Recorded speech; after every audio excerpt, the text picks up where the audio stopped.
Hello, everybody. Thank you so much for joining us. And this is a little mini class focused on eye health.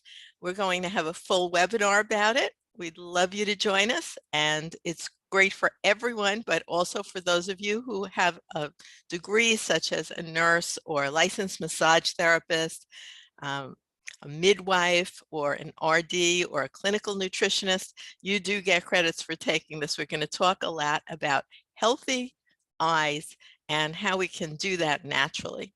So I'm going to bring up our little mini PowerPoint. This is not the full one we'll be using for the class, but this is one that we're just going to use for today. And hopefully you're able to see it now. And we're going to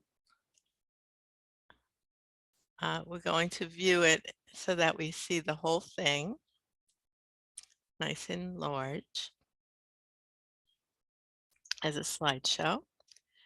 And we're going to talk a little bit about eyes have it.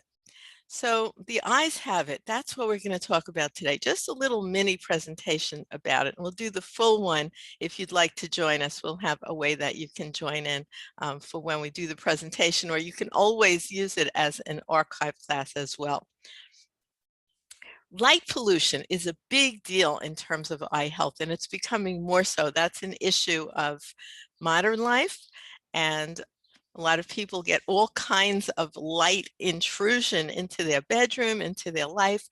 This is my area in Florida. I actually wrote a whole article. I wrote this article back in 2016 about light pollution being a modern health hazard, and the fact that these new LED lights that we're talking about also are actually worse, unfortunately, and they're being used to replace the old-fashioned incandescent bulbs, and they actually have a lot of energy fields that are deleterious to the eyes.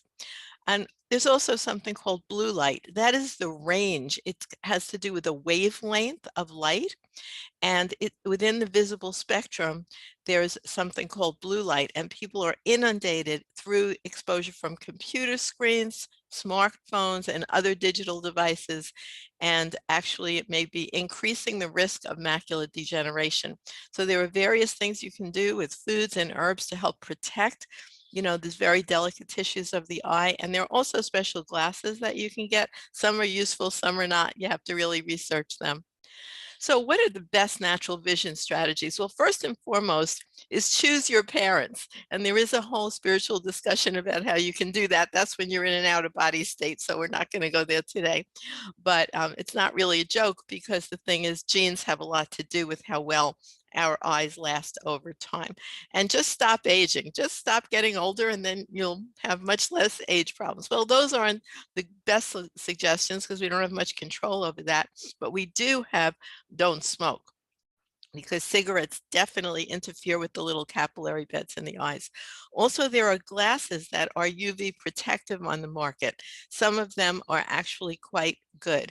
And then safety glasses if you're in a high-risk environment. Pay attention to nutrition and vitamins. That's going to be the focus of our talk, and we're just going to throw out a few little ones that you can pay attention to in our mini presentation today. And if you get any symptoms, don't ignore them. Go to the eye doctor and get them checked out, and get regular eye examinations. So we're just going to focus on a few herbs for the eyes and a couple of foods for the eyes as well that are very high in components that are healthy. First is marigold. Boy, if you're talking about the doctrine of signatures, that marigold really does look like sunshine and also like an eye. It's a beautiful, bright, sunny flower, and it has that doctrine of signatures. Of course, it grows in many, many areas across the country, and it's a great medicinal, full of lutein. If you taste it, it's like a little bitter, and marigolds are one of the best sources of lutein, even in the nutraceutical industry.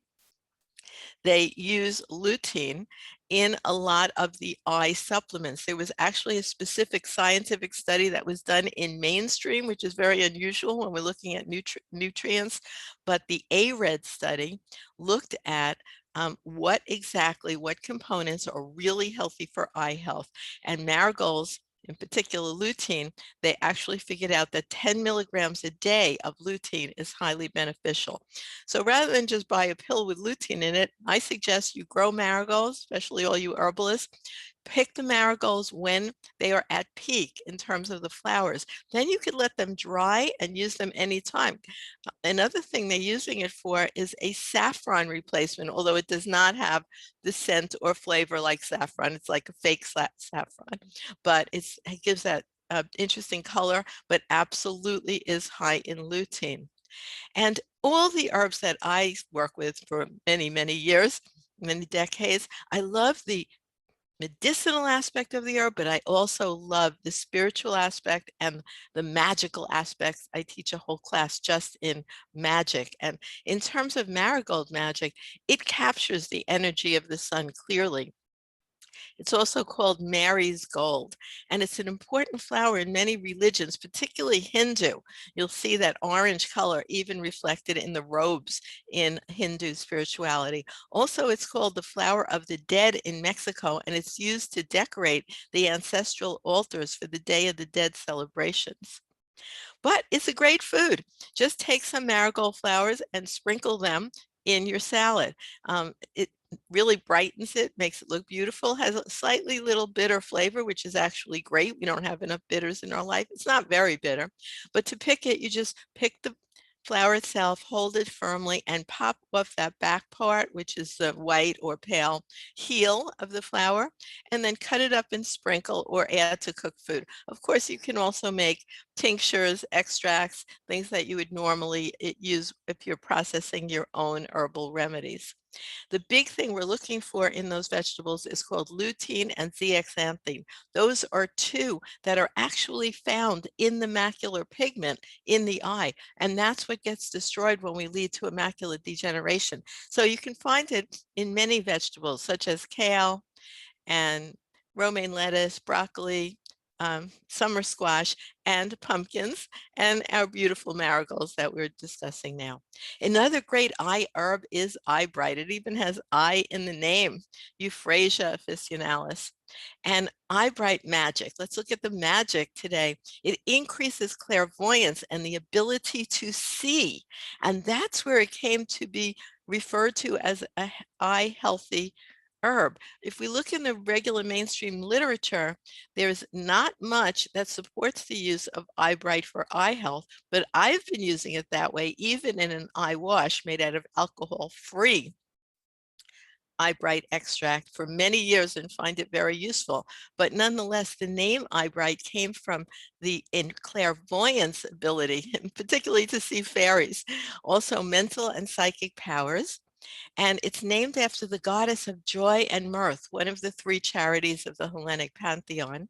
And an infusion of Eyebright, which you can just make your own water infusion, which means tea basically, on the eyelids before sleeping is said to increase prophetic dreams. And if you put it on during the day, it's said to increase your ability to see behind the veil, like see things that are normally unseen.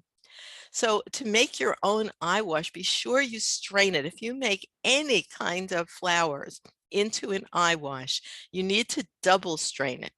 Herbal eye washes have been used for centuries to treat various eye issues, but you must strain it a couple of times, like through a double coffee filter, or I use just plain muslin cloth before application, because otherwise tiny pieces of plant material or even grains of sand or other water contaminants can really cause more harm than good. So don't rush to do eye washes on your own. Perhaps get a commercial one. I do use a commercially available Eyebright alcohol-free herbal extract. And again, make sure you strain everything before you use it as an eye wash.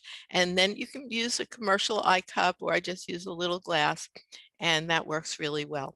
Let's talk about blueberries. Blueberries are well studied for their eye health ability, and really for centuries, because this is a little tag from World War II showing night sight can mean life or death, eat carrots and leafy greens or yellow ingredients, and that's because they felt they were very high in vitamin A, which they are, but they're also all high in lutein as well. And bilberry was recommended to these pilots, the practice of ingesting bilberry, which is very similar to blueberries, just a kind of a tiny wild blueberry, to improve night vision, because the Royal Air Force pilots in World War II practiced that regularly. And blueberries have so many components that are heavy-duty antioxidants, can be used in skincare as an excellent healthy food, and for many other wonderful things. Another great one is rosemary. Rosemary has been studied scientifically specifically to protect against macular degeneration and eye damage caused by too much light, which we started our discussion about. And there was a specific scientific study that found an active constituent in rosemary called carnosic acid that actually protects against oxidative stress, which contributes to age-related macular degeneration and also retinal damage. So rosemary is another great one for eye health. And lots of superfoods with those bright colors. If we stick to this, spinach, carrots, blueberries, strawberries, walnuts, avocados, peppers, sweet potatoes, broccoli, and salmon, something within the range of a rainbow diet that helps so many things in our health and also have been specifically studied as being superfoods for eye health. So you can always get in touch with me at naturalnurse.com, and we do many things like talk you through a way you can have a career path in natural health, regardless of where you are starting right now. Or if you're more interested in more depth, you can look into becoming a registered herbalist and learn evidence-based botanical protocols, as well as getting CE credits if you need them. If you don't need them, that's fine too. We'd love to have you. So I want to thank you so much for joining us today for this little mini presentation. And if you click the link below, you'll be able to sign up if you'd like to for the entire class. Hope that everything's wonderful in your life. Stay healthy.